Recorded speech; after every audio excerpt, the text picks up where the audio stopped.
আজ শেয়ার করব মিষ্টির দোকানের মতো খাজা বা গজা রেসিপি। দেখতে যতটা সুন্দর হয় খেতে কিন্তু মাশাআল্লাহ ভীষণ সুন্দর। তো চলুন রেসিপি শুরু করি। এখানে মিক্সিং বলে নিয়ে নিলাম 1.5 কাপ ময়দা, সামান্য একটু লবণ দিয়ে দিলাম, তারপর এখানে 3 টেবিল চামচ দিয়ে দিলাম সয়াবিন তেল। তেল দিয়ে ময়দা খুব ভালোভাবে ময়াম দিয়ে নিলাম। এরকম যখন মুঠি হবে তখন বুঝতে হবে ময়দা ময়াম দেওয়া হয়ে গিয়েছে।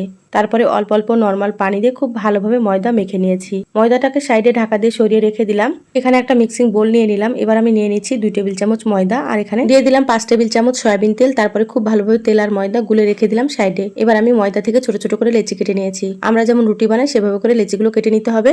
কিচেন স্ল্যাপের উপর একটা লেচি নিয়ে সামান্য ময়দা দিয়ে পাতলা করে রুটি বেলে নিচ্ছি। এইভাবে পাতলা পাতলা করে রুটিগুলো বেলে নিতে হবে। সবগুলো রুটি তৈরি করে নিয়েছি। এখানে দেখুন একটা রুটি নিয়ে নিয়েছি। তারপরে তেল আর ময়দার মিশ্রণ দিয়ে দিলাম। তেল আর ময়দার মিশ্রণটা খুব ভালোভাবে রুটির উপরে লাগিয়ে নিতে হবে। এভাবে পরপর 4টে রুটি আমি দিয়ে দিচ্ছি। পরপর 4টে রুটি দিয়ে দিলাম। তারপরে উপরে আবার একটু তেল আর ময়দার মিশ্রণ দিয়ে দিলাম। সুন্দর করে একটু লাগিয়ে নিয়ে এভাবে রোল করে নিয়েছি। সুন্দর করে চেপে চেপে রোলটাকে তৈরি করে নিতে হবে। এবার আমি ছুরি দিয়ে কেটে নিলাম। এবার একটা নিয়ে এভাবে হালকা হাতে একটু বেলে নিচ্ছি। দেখুন এই খাজাটা তৈরি হয়ে গিয়েছে। বাকি সবগুলো আমি একইভাবে রেডি করে নিয়েছি। এবার খাজার জন্য শিরা তৈরি করে নিচ্ছি। গ্যাসে একটা কড়াই দিয়ে দিলাম 1 কাপ চিনি, 1 কাপ পানি দিয়ে 5 মিনিট খুব ভালোভাবে ফুটিয়ে নিয়েছি। তারপরে শিরাটাকে রেডি হয়ে গিয়েছে, সাইডে সরিয়ে রেখে দিলাম। সয়াবিন তেল হালকা গরম করে নিয়েছি। তারপরে খাজাগুলো দিয়ে একটু সময় নিয়ে উল্টে পাল্টে ভেজে নিয়েছি। দেখুন এভাবে মুচমুচে করে ভেজে নিতে হবে। খাজাগুলো ঠান্ডা করে নিয়েছি। এবার আমি শিরার মধ্যে দিয়ে উল্টে পাল্টে তুলে নিচ্ছি। খুব বেশি সময় রাখা যাবে না। ভালো লাগলে লাইক দিয়ে চ্যানেল সাবস্ক্রাইব করে দিবেন।